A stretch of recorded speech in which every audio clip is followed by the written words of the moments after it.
Hello friends, स्वागत है आपका मेरे यूट्यूब चैनल पे। आज ये मेरा पॉलिटी पीटी 365 का थर्ड लेक्चर है। 2 लेक्चर मैं ऑलरेडी यूट्यूब पे डाल चुकी हूँ। तो आप अगर उन्हें देखना चाहते हो तो आप पहले डिस्क्रिप्शन बॉक्स में उनका लिंक है, आप उन्हें भी देख सकते हो, क्योंकि पॉलिटी पीटी 365 का फुल करना भी इम्पॉर्टेंट हो जाता है। ये मई 2022 जनवरी 2021 तक का इस बार आया हुआ है। ओके अभी हिंदी में सिर्फ पॉलिटी का आया है, इसलिए मैं अभी सिर्फ पॉलिटी का ही करवा रही हूँ। इसके बाद जो भी आता है जैसे जैसे आते जाएगा मैं सारा कंप्लीट करवा दूँगी। प्लीज़ आप लोग से बस एक ही रिक्वेस्ट है कि आप लोग को अगर लगता है कि मैं थोड़ी आप लोग की हेल्प कर रही हूँ तो प्लीज़ आप लोग व्यू तो करें, लाइक करें, कमेंट करें, बट साथ साथ सब्सक्राइब भी करें और शेयर भी करें, ताकि जो हिंदी मीडियम के स्टूडेंट हैं जिनको इस वीडियो की ज़रूरत है उनके पास भी ये वीडियो पहुँचे। ओके जैसे इंग्लिश मीडियम वाले सारे वीडियोस मीन्स बहुत ज़्यादा पॉपुलर हैं, उसी तरह से हमारे हिंदी मीडियम का भी वीडियो जो है वो भी बहुत ज़्यादा सबके तक पहुँचे, ताकि सब लोग इसका लाभ उठा सके। ठीक है, तो देरी ना करते हुए मैं वीडियो स्टार्ट करती हूँ। और आप लोग का बहुत सपोर्ट मिल रहा है, इसके लिए थैंक यू। बहुत लोग हैं जो बहुत सपोर्ट कर रहे हैं, तो उन सबको मीन्स बहुत मीन्स ऑनेस्टली थैंक यू। चलिए फिर मैं नेक्स्ट वीडियो मीन्स ये वीडियो को शुरू करती हूँ। थोड़ी बहुत गलती अगर मुझसे हो जाती है तो आप लोग प्लीज़ मुझे कमेंट करके बता दिया कीजिए कि मेरी क्या गलती है।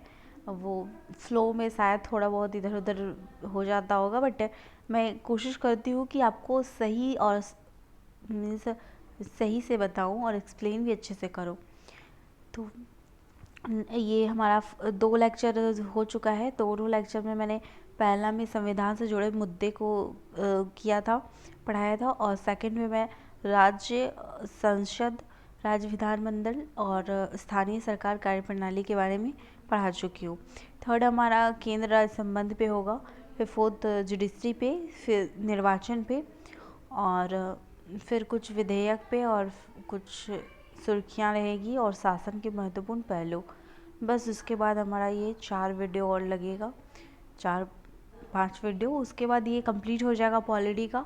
पॉलिटी के लिए अब ये विजन आईएएस की जो पीटी 365 आती है वो तो यूपीएससी एस्पिरेंट को ही पता है कि कितनी इम्पोर्टेंट है इसकी।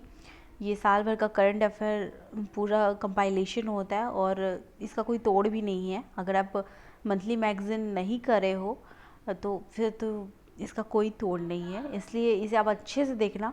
और मैं गारंटी लेती हूँ कि आप अगर 2-3 बार मेरी वीडियो को अगर फास्ट करके देख लेते हो या इस तरह करके, तो फिर कम्प्लीटली आपको 3 वीडियो के बाद फिर कुछ भी पीटी 365 देखने की ज़रूरत ही नहीं पड़ेगी। और ये जो हाइलाइटेड वाला जो मेरा पीडीएफ होगा वो मैं लास्ट में डाल दूँगी सारा कंप्लीट हो जाने के बाद, तो आप उसे भी डाउनलोड कर लेना। तब तक मैं टेलीग्राम चैनल भी बना लूँगी। अभी मेरा टेलीग्राम चैनल नहीं है, इसलिए मैंने डिस्क्रिप्शन बॉक्स में जो लिंक दिया वो मेरे चैनल का नहीं है, किस मैंने जहाँ से वीडियो मीन्स पीडीएफ को लिया था उस चैनल का लिंक मैं आप लोग को शेयर करी हूँ। लेकिन फिर मैं अपना टेलीग्राम चैनल बना लूँगी और उसमें फिर मैं आपको सारे पीडीएफ्स डाल दूँगी। और ये हाइलाइटेड वाला फिर आप एक बार देख लोगे तो फिर आपका ये कंप्लीट हो जाएगा। ठीक है, तो प्लीज़ बने रहें मेरे साथ और अपना सपोर्ट दें और बेल आइकन को ज़रूर प्रेस करें फ्रेंड्स। Okay thank you. अब मैं अपना वीडियो शुरू करती हूँ बिना टाइम वेस्ट किए। ये हमने पहले करवा चुका है पहला, और ये सेकंड लेक्चर में है, तो आप लोग ये फर्स्ट सेकंड लेक्चर ज़रूर देखें, बहुत इम्पॉर्टेंट है। ये केंद्र राज्य संबंध के बारे में आज हम पढ़ेंगे। तो पहला टॉपिक है छठी अनुसूची। ठीक है, तो क्या है कि अरुणाचल प्रदेश विधानसभा ने, ठीक है, अरुणाचल प्रदेश का जो विधानसभा है उसने संपूर्ण राज्य को संविधान की छठी अनुसूची में सम्मिलित किए जाने हेतु सर्वसम्मति से एक संकल्प पारित किया है। ठीक है, तो ये हो गया। 1 सेकेंड, हाँ, इसकी पृष्ठभूमि क्या है। इससे पहले राज्य सरकार ने मांग की थी कि संविधान में संशोधन करके आर्टिकल 371H को निरस्त कर दिया जाए तथा अरुणाचल प्रदेश को नागालैंड और मिजोरम की तर्ज पर आर्टिकल 371A और 371G के अंतर्गत शामिल किया जाए। ठीक है। आर्टिकल 371A एंड 371G क्रमशः नागालैंड और मिजोरम राज्य के जनजातीय लोगों की धार्मिक तथा सामाजिक प्रथाओं, रूढ़िजन्य विधियों और भूमि की स्वामित्व एवं हस्तांतरण के अधिकारों के संबंध में विशेष सुरक्षा प्रदान करता है। ठीक है। आर्टिकल 371H के अंतर्गत राज्य के राज्यपाल को कानून व्यवस्था के संबंध में और इस संबंध में उनकी कृतियों का निर्वहन करने के लिए विशेष उत्तरदायित्व प्रदान किया गया है। ठीक है। हालांकि वर्तमान में अरुणाचल प्रदेश के संदर्भ में वर्ष 1873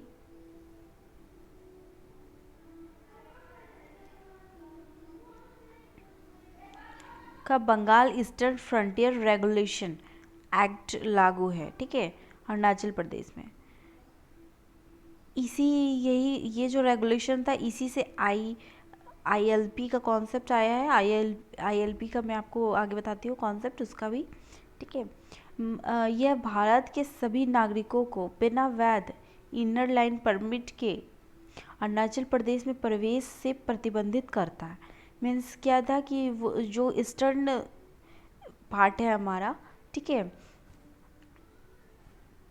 वहाँ पे पहले बहुत मीन्स जंगल था, ये नेचुरल रिसोर्सेज बहुत थे वहाँ पे, तो इसलिए ब्रिटिश सरकार ने वहाँ पे Bengal eastern frontier regulation act लागू किया ताकि इंडियंस वहाँ के जो नेचुरल रिसोर्सेज है उसका दोहन ना कर सके, और इसलिए वहाँ पे इनर लाइन परमिट लाया ताकि इनर लाइन परमिट जिसके पास होगा वही लोग वहाँ से मीन्स उसमें इन कर सकते हैं। ओके।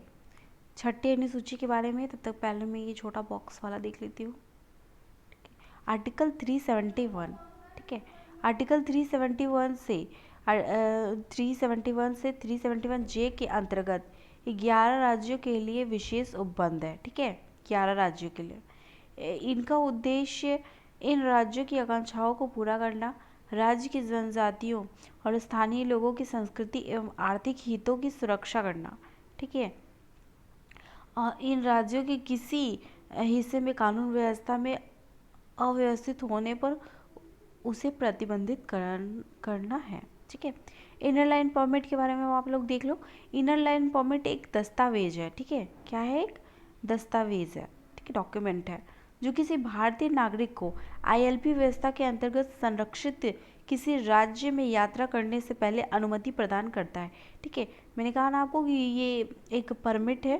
ठीक है, तो ये परमिट जिसके पास होगा वही उधर इन कर सकता है। ठीक है, ब्रिटिश कालीन विनिमय है ये Bengal eastern frontier regulation act 1873।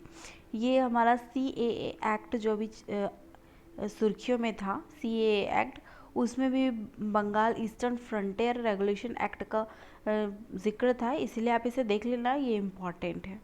ठीक है, उसके बाद क्या है कि 1873 के अंतर्गत ब्रिटिश क्राउन के व्यावसायिक हितों की पूर्ति हेतु निर्मित किया गया है। आपको पता ही है कि ब्रिटिश कुछ भी कर रहे हैं तो वो अपने ही हितों की पूर्ति के लिए करते हैं। अरुणाचल प्रदेश, नागालैंड, मिजोरम ILP व्यवस्था द्वारा संरक्षित राज्य। ILP कहाँ कहाँ है आप देख लो, अरुणाचल प्रदेश, नागालैंड और मिजोरम में। बाद में इसे मणिपुर में भी को भी इसमें सम्मिलित किया गया। ठीक है, विदेशियों के लिए परमिट।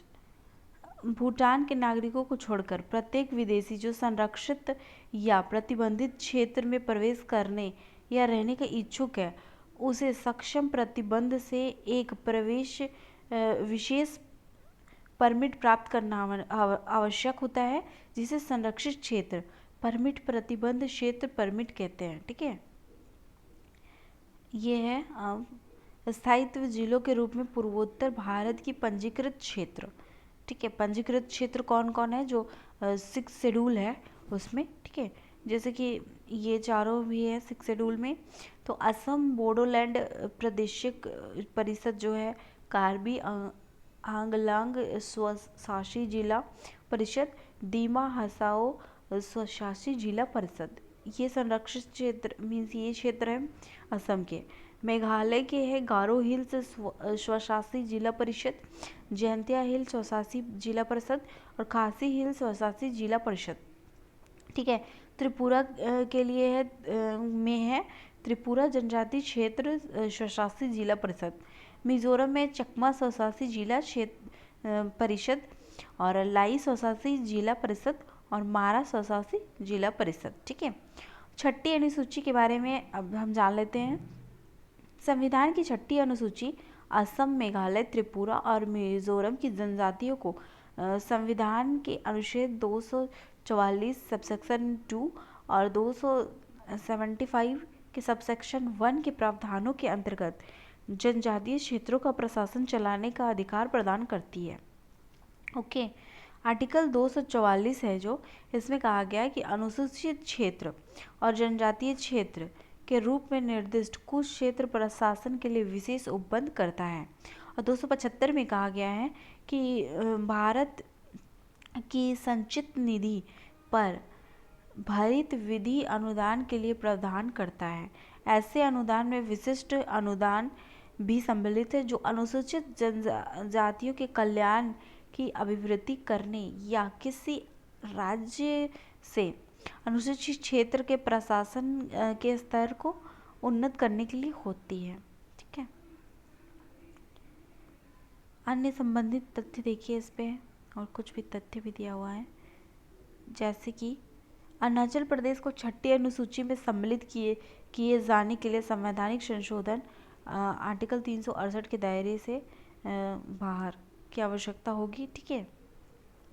राष्ट्रीय अनुसूचित जनजाति आयोग आर्टिकल 338A द्वारा केंद्र शासित प्रदेश लद्दाख को संविधान की छठी अनुसूची के अंतर्गत जनजातीय क्षेत्र घोषित करने की अनुशंसा की गई है। ठीक है। लद्दाख को भी यहाँ पे छठी अनुसूची के अंतर्गत घोषित करने की अनुशंसा की गई है।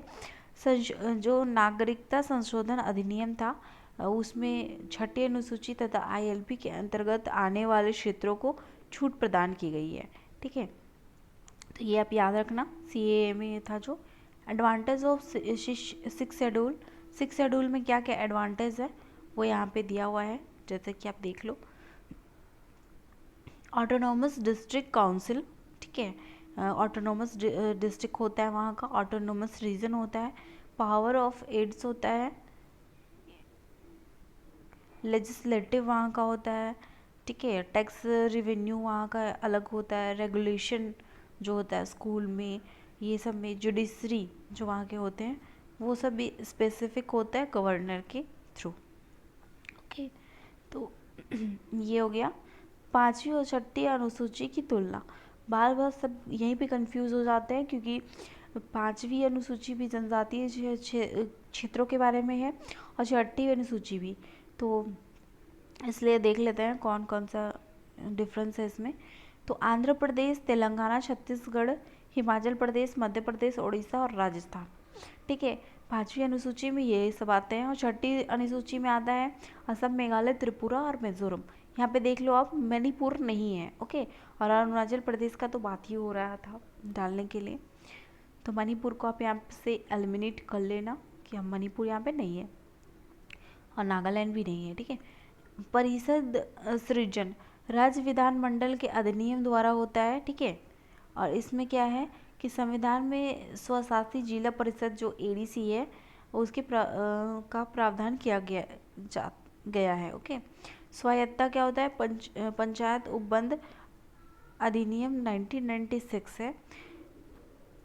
इसमें क्या है कि पांचवी अनुसूचित क्षेत्र में रहने वाले लोगों के लिए ग्राम सभा के माध्यम में स्वशासन। ठीक है।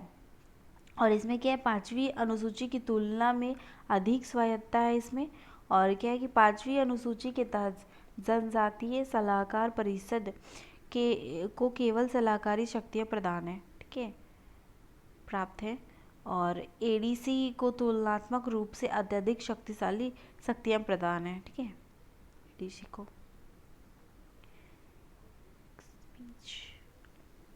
ये हमारा सेकंड टॉपिक है, केंद्र और राज्य सरकार की उधार लेने की शक्ति। ठीक है, तो क्या है, borrowing powers of the central and state government.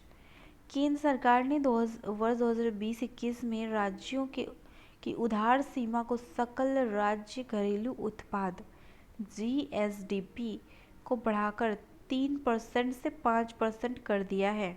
ठीक है, अब यहाँ पे केंद्र और राज्य की उधार लेने की शक्ति का कंपैरिजन है।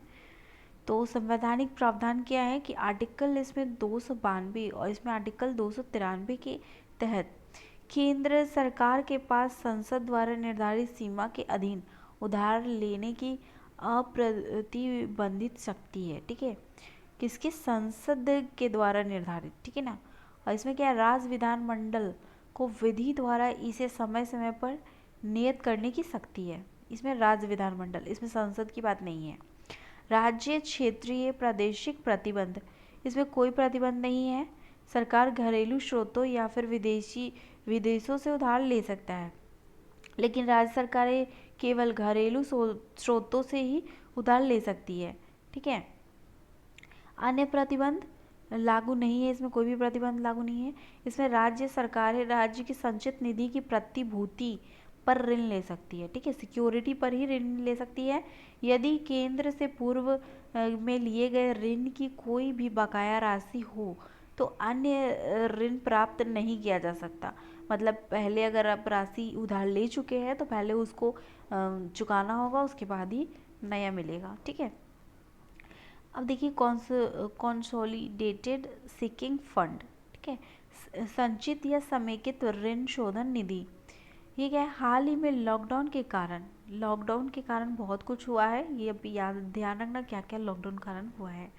ठीक है, तो राजस्व स्रोतों के शिथिल पड़ जाने के कारण राज्य ने मांग की है कि केंद्र CSF में जमा राशि का उपयोग करने से संबंधित मानदंडों में छूट प्रदान करे। ठीक है, राज्यों को उनके बाजार ऋणों से मुक्त के लिए RBI ने वर्ष 1999 से 2000 में समेकित ऋण शोधन निधि CSF का गठन किया था। ठीक है, CSF का गठन किया था RBI ने 1999 से 2000 के बीच। किस लिए, तो बाजार ऋणों से मुक्ति के लिए राज्यों को। ठीक है, CSF एक अनारक्षित निधि है। इसे राज्य द्वारा उनके ऋण दायित्वों के प्रति परिशोधन के लिए सृजित किया गया है। राज्य सरकारें अपनी देनदारियों के भुगतान के लिए CSF को भारतीय रिजर्व बैंक के पास बफर के रूप में बनाए रखती है। CSF योजना के तहत राज्य सरकार अपनी भविष्य की देनदारियों के पुनर्भुगतान के लिए बफर सृजन करने हेतु CSF में अपनी वार्षिक बकाया देनदारी 1 से 3% योगदान कर सकती है। ठीक है, प्रारंभ में 11 राज्यों ने ऋण शोधन निधि को सृजित किया था। बाद में 12वें वित्त आयोग, जब 2005 से 10 के लिए गठित किया गया था, ने अनुशंसा किया कि सभी राज्य के पास सभी ऋण के प्रति परिशोधन हेतु ऋण शोधन निधि होना चाहिए। ठीक है, ऐसे ऋणों में बैंकों से प्राप्त ऋण, राष्ट्रीय लघु बचत निधि से संबंधित देयता आदि शामिल है। यह निधि राज्यों की संचित निधि से बाहर लोक लेखा में प्रबंधित की जाती है और इसका उपयोग ऋणों के मोचन को छोड़कर किसी अन्य उद्देश्य के लिए नहीं किया जा सकता। इस प्रकार यह बेहतर राजकोषीय प्रशासन को सुनिश्चित करता है। ठीक है, तो ये नेक्स्ट है आर्टिकल 370। ठीक है, आर्टिकल 370 के बारे में तो आप लोग को पता ही होगा, बहुत ज़्यादा सुर्खियों में रहा था। तो अगस्त माह में आर्टिकल 370 और 35A के उत्साधन तथा जम्मू कश्मीर के प्रशासनिक पुनर्गठन का 1 वर्ष हो चुका, अगस्त माह में। ठीक है, तो इसकी पृष्ठभूमि क्या है, पृष्ठभूमि देख लीजिए। वर्ष 1948 में भारत सरकार ने पाकिस्तान के आक्रमण के विरुद्ध कश्मीर को सुरक्षा प्रदान करने के लिए कश्मीर के शासक जो थे हरि सिंह वहाँ के साथ विलय संधि पर हस्ताक्षर किया। ठीक है, विलय संधि पर हस्ताक्षर किया। ये अब याद रखना कि ये विलय संधि पर हस्ताक्षर से हुआ, क्योंकि यूपीएससी में ऐसा मिलाने वाला क्वेश्चन दे देता है कि कौन सा विलय से हुआ है, कौन सा युद्ध से हुआ है। तो ये याद रखना, जनमत संग्रह से कौन सा हुआ है, तो मीन्स कौन सा स्टेट इंडिया में मिला है। तो फिर ये आप याद रखना, ये विलय संधि पर हस्ताक्षर से हुआ है। ठीक है ना। संधि पर हस्ताक्षर करने के उपरांत संविधान के भाग 21 में अनुच्छेद 370 अंतर्विष्ट किया गया, जोड़ा गया। इस अनुच्छेद को अस्थायी संक्रमण कालीन और विशेष प्रावधान घोषित किया गया था। ठीक है, जो जम्मू कश्मीर को विशेष दर्जा के देने के प्रावधान करता था। ठीक है, विशेष दर्जा देता था। इस अनुच्छेद के अनुसार केंद्र को रक्षा, विदेशी मामले, वित्त और संचार को छोड़कर अन्य कानून लागू करने के लिए राज्य सरकार की सहमति की आवश्यकता है। मतलब आप देख लो, जो इम्पोर्टेंट चीज़ें हैं जैसे कि रक्षा है, विदेश है और वित्त है और संचार, ये सब को छोड़ करके सारा जो भी कानून अगर बनेगा तो राज्य से सहमति लेने की आवश्यकता होती केंद्र को भी। ठीक है। साथ ही राज्य के निवासी अन्य भारतीय नागरिकों की तुलना में नागरिकता, संपत्ति के स्वामित्व, पृथक दंड संहिता, मूल अधिकारों से संबंधित कानून के एक पृथक समूह के अधीन शासित होते थे। ठीक है। अगस्त 2019 में भारत के राष्ट्रपति द्वारा संविधान आदेश 2019 प्रख्यापित किया गया, जिसमें यह उपबंध किया गया था कि भारतीय संविधान में के प्रावधान जम्मू कश्मीर में लागू होंगे। ठीक है ना। ये आदेश आप याद रखना, अगस्त 2019 में आया था कि राष्ट्रपति ने किया था संविधान आदेश 2019 जम्मू कश्मीर में लागू। ठीक है ना। इसमें क्या है कि संविधान जम्मू कश्मीर में लागू होगा। इसके अंतर्गत इसका प्रभावी अर्थ यह है था कि जम्मू कश्मीर के लिए पृथक संविधान का आधार निर्मित करने वाले सभी प्रावधान समाप्त हो जाएंगे। ठीक है। और इसके साथ आर्टिकल 300 मतलब 35A स्वतः ही समाप्त हो जाएगा। ओके, 35A ये यहाँ पे ये बॉक्स में देख लेती हूँ। हाँ, तो यहाँ पे देखिए आर्टिकल 370 जो है वो क्या है, उसमें कहता है कि जम्मू कश्मीर राज्य के संबंध में अस्थायी प्रावधान किए गए थे। यह अनुच्छेद जम्मू कश्मीर राज्य के लिए स्वयं का पृथक संविधान द्वारा शासित होने अभी मैंने आपको बताया रक्षा, वित्त, विदेश और संचार को छोड़कर। ठीक है। आर्टिकल 370 के अनुसार रक्षा, विदेश, वित्त और संचार को छोड़कर अन्य सभी विधियों को लागू करने के लिए संसद को राज्य सरकार की सहमति होना आवश्यक है। आर्टिकल 370 से व्युत्पन्न, ठीक है, इसी से उत्पन्न अनुच्छेद 35A ने जम्मू और कश्मीर विधानमंडल को राज्य के स्थायी निवासियों, उनके विशिष्ट अधिकारों और विशेषाधिकारों को परिभाषित करने की शक्ति प्रदान की थी। ठीक है, तो ये भी अब खत्म हो चुका है।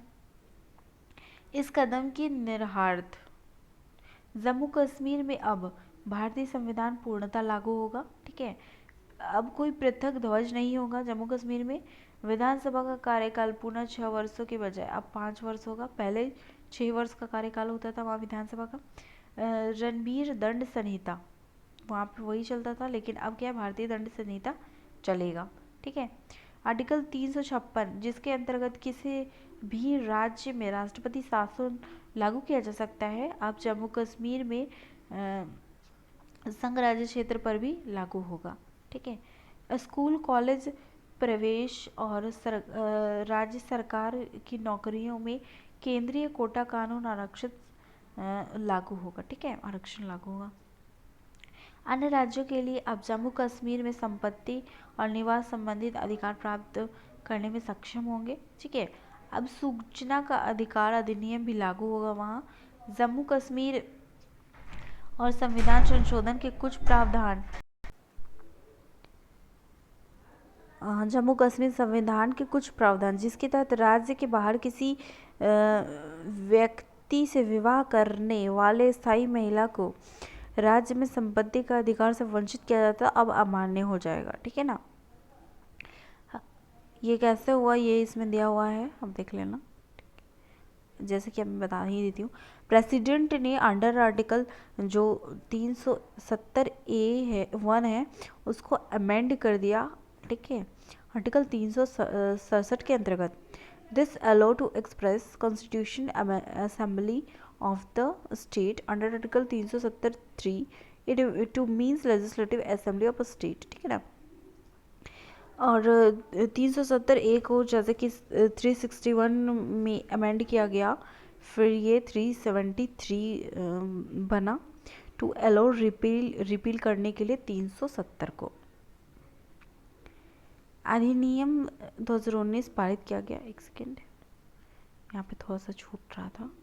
हाँ, साथ ही संसद द्वारा जम्मू कश्मीर पुनर्गठन अधिनियम 2019 पारित किया गया। ठीक है, जम्मू कश्मीर पुनर्गठन अधिनियम भी संसद ने पारित कर दिया। इसमें क्या किया कि जम्मू कश्मीर को 2 संघ राज्य क्षेत्र यूटीज में पुनर्गठन किया। ठीक है, विधानसभा के साथ जम्मू कश्मीर राज्य क्षेत्र और विधानसभा रहित लद्दाख। ठीक है, 2 संघ राज्य क्षेत्र बने, जम्मू कश्मीर और लद्दाख। जम्मू कश्मीर में विधानसभा होगी, लद्दाख में नहीं होगी।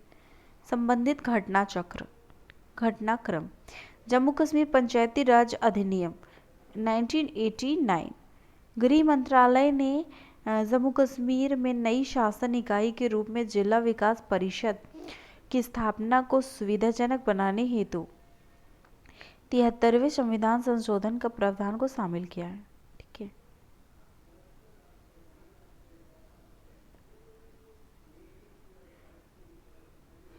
नवीन संरचना अर्थात जिला विकास परिषद के बारे में। जिला विकास परिषद क्या है, ये नई संरचना इसके बारे में है।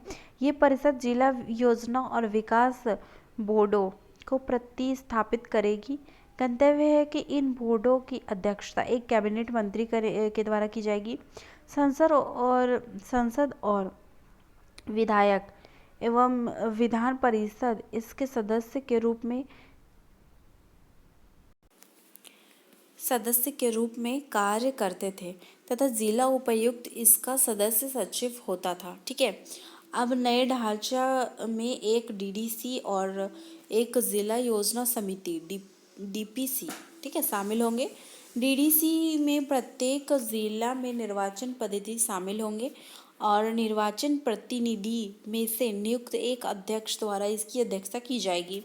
डीडीसी का कार्यकाल 5 इयर्स का होगा। ठीक है, डीडीसी के अधिकार क्षेत्र के तहत नगर पालिका या नगर निगम के रूप में नामित क्षेत्रों को छोड़कर संपूर्ण जिला शामिल होगा। ठीक है, डीडीसी के कार्य क्या होंगे? डीडीसी जिला योजना और पूंजीगत व्यय को तैयार करने का अनुमोदन प्रदान करेगी। प्रत्येक डीडीसी के तहत 5 स्थायी समितियां गठित की जाएगी।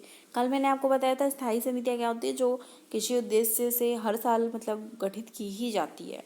ठीक है, और अस्थायी जिसका मतलब कुछ काम के लिए गठित किया गया, उसके बाद वो होगा या गठित या नहीं होगा, वो तदर्थ समिति हो गया। ठीक है ना। ये समितियां वित्त, विकास, लोक निर्माण कार्य, स्वास्थ्य, शिक्षा और कल्याण से संबंधित होगी।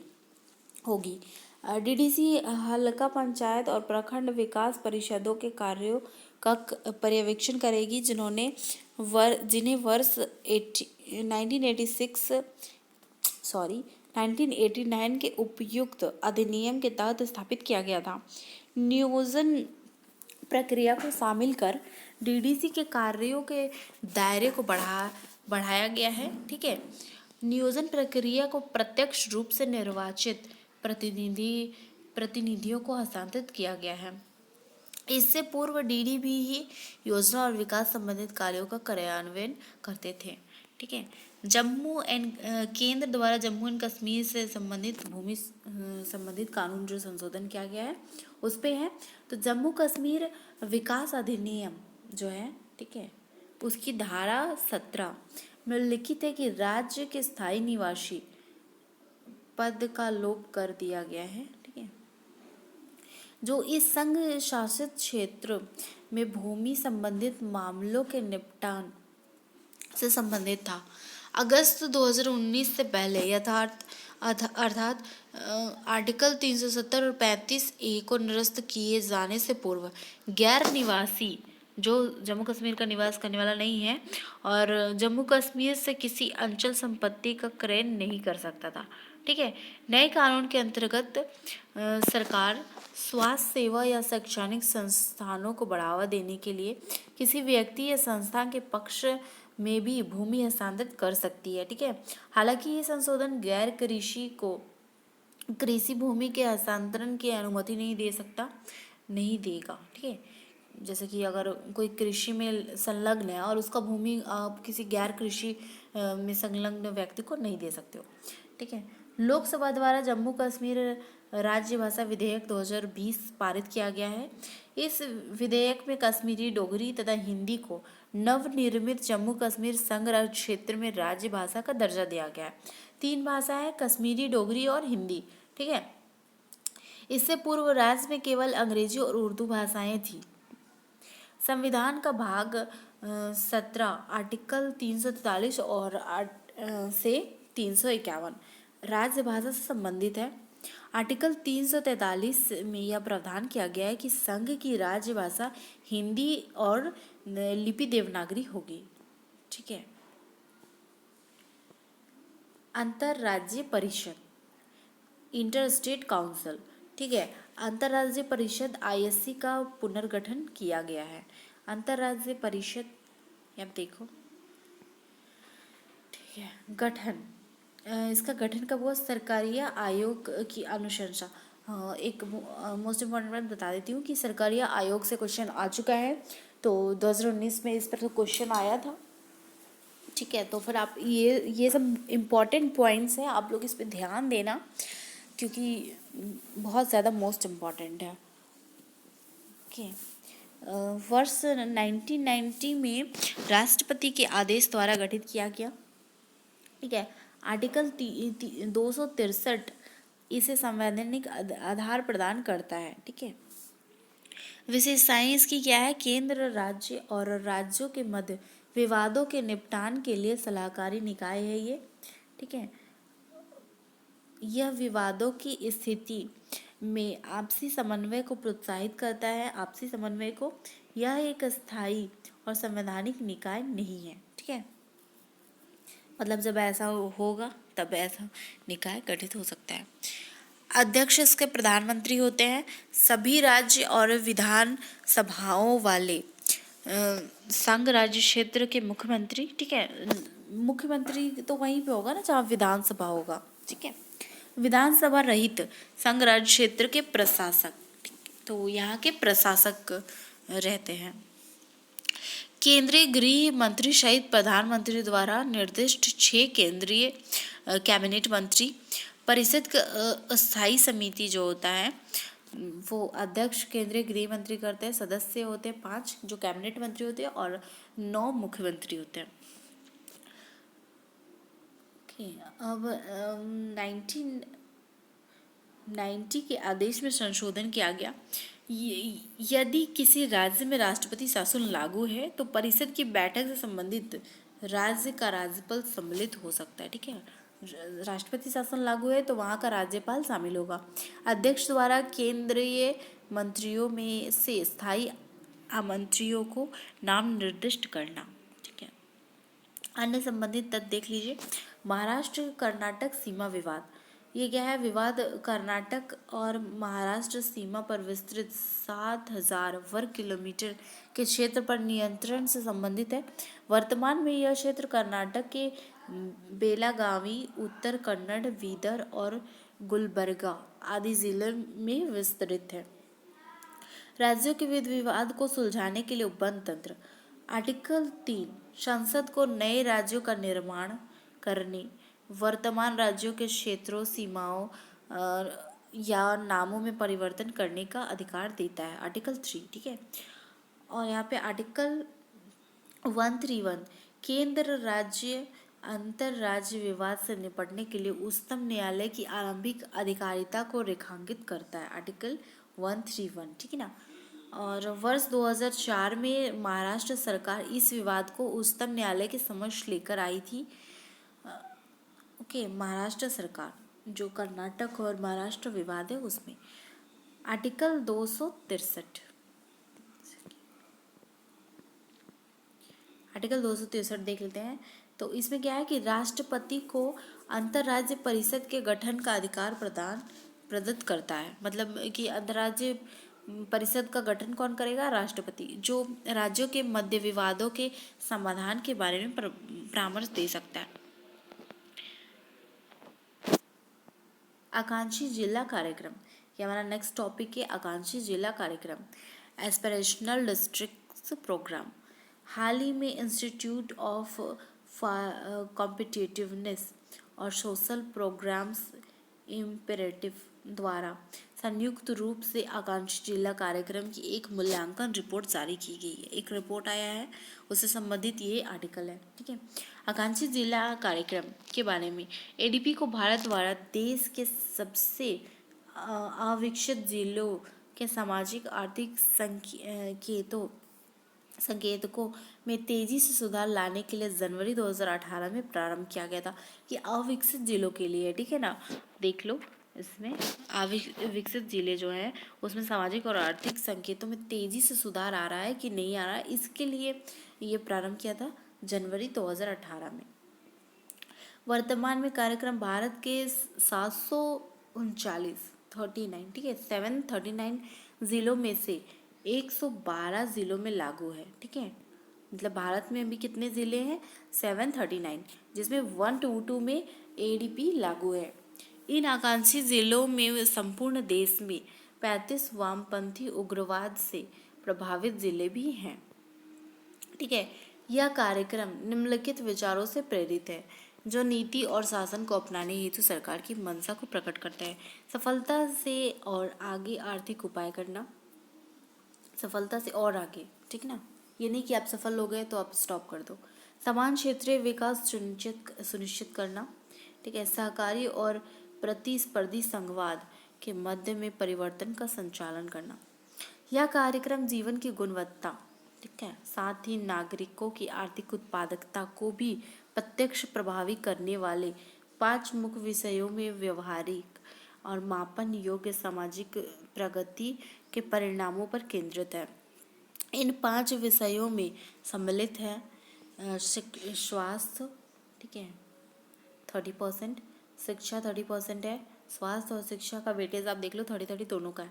कृषि और जल संसाधन का 20% है, वित्तीय समावेशन 5%, कौशल विकास 5% और मूलभूत अवसंरचना जो है इंफ्रास्ट्रक्चर वो 10% का है। ओके, उपयुक्त विषयों को पुनः 49 संकेतों में विभाजित किया गया है, ठीक है।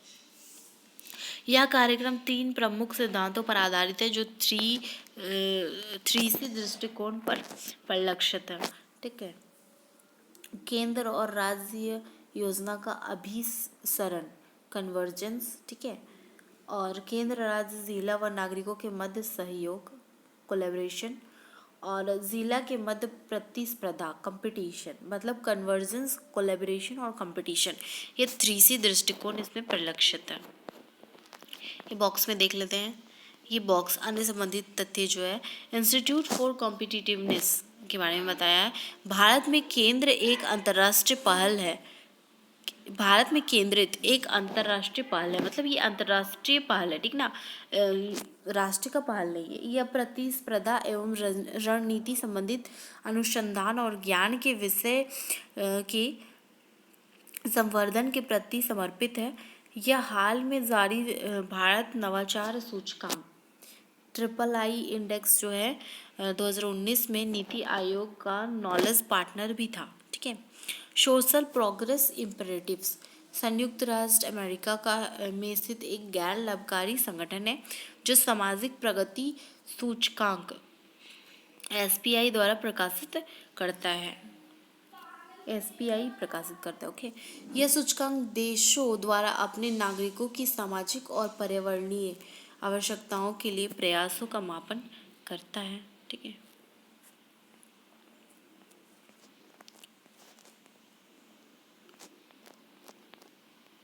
इस कार्यक्रम की मूल संरचना, ठीक है। केंद्रीय स्तर पर नीति आयोग द्वारा इस कार्यक्रम का संचालन किया जा रहा है, ठीक है। केंद्र स्तर पर प्रत्येक संबंधित मंत्रालय ने जिला की प्रगति के संवर्धन हेतु उत्तरदायित्व स्वीकार किया है, प्रत्येक जिला ने, ठीक है। राज्य सरकारें परिवर्तन की मुख्य संचालक है। राज्य सरकारें प्रत्येक राज्य में कार्यक्रम के क्रियान्वयन के साथ साथ इसकी प्रगति की निगरानी करने के लिए मुख्य सचिवों की अध्यक्षता में एक समिति का गठन किया गया है, ठीक है। प्रत्येक जिलों में क्या है कि सचिव और संयुक्त सचिव रैंक के एक केंद्रीय प्रभारी अधिकारी को नियुक्त किया गया है, जो अपने स्थानीय स्तर के निकायों के आधार पर प्रतिक्रिया और अनुशंसाएं करेगी। इस कार्यक्रम के तहत नीति आयोग द्वारा डेल्टा रैंकिंग जारी की जाती है, ठीक है। इसके अंतर्गत चैंपियंस ऑफ चेंज डैशबोर्ड एक ऑनलाइन डैशबोर्ड के माध्यम से 5 मुख्य विषयों में संपादित किए गए मासिक सुधारों के आधार पर जिला को रैंकिंग प्रदान की जाती है, ठीक है। तो ये है इसका इनिशिएटिव का, ठीक है। तो आज का हमारा ये टॉपिक ख़त्म हो गया है और कल न्यायपालिका पे नेक्स्ट वीडियो आएगा। वीडियो हमारा थोड़ा सा लॉन्ग हो गया है, मैंने कुछ इसमें शुरू में आपको बता दिया, बोल दिया, इसमें कुछ टाइम लग गए, तो इसलिए मैं अब कुछ नहीं बोलूँगी, बस इतना ही कहूँगी कि अगर आप लोग को अच्छा लगे वीडियो तो प्लीज़ लाइक शेयर सब्सक्राइब करें, बेल आइकन दबाएं और प्लीज़ सब्सक्राइब ज़रूर करें। थोड़ा मोटिवेशन मुझे दें ताकि मैं अगला वीडियो बहुत अच्छे मोटिवेशन से बना सकूं। और मैं इसमें PT 365 को ही करवा रही हूँ, उसी का जो डिटेल्स है मैं उसी को आपको दूंगी। कुछ भी एक्सटर्नल एक्स्ट्रा इस टाइप से ये सब जो एडिट वगैरह होता है वो सब नहीं दूंगी, क्योंकि ये जो इसमें फैक्ट है और कब कब क्वेश्चन आ चुके हैं, कौन से क्वेश्चन आ चुके हैं, किस टाइप के आएंगे, ये सब जानकारी मैं आपको इसमें ज़रूर दूंगी, ठीक है। तो आप लोग टेंशन नहीं ले। PT 365 जो है मेरे वीडियोस से आपका फुली कंप्लीट हो जाएगा, मैं इसकी गारंटी लेती हूँ। आप अच्छे से बस मेरे वीडियोस को सुनना और समझने की कोशिश करना। स्टैटिक पोर्शन भी आपका बहुत कुछ इसमें कंप्लीट हो जाता है, ठीक है, पॉलिटी का। तो बने रहिए वीडियो पर और सब्सक्राइब ज़रूर कीजिएगा। Thank you everyone.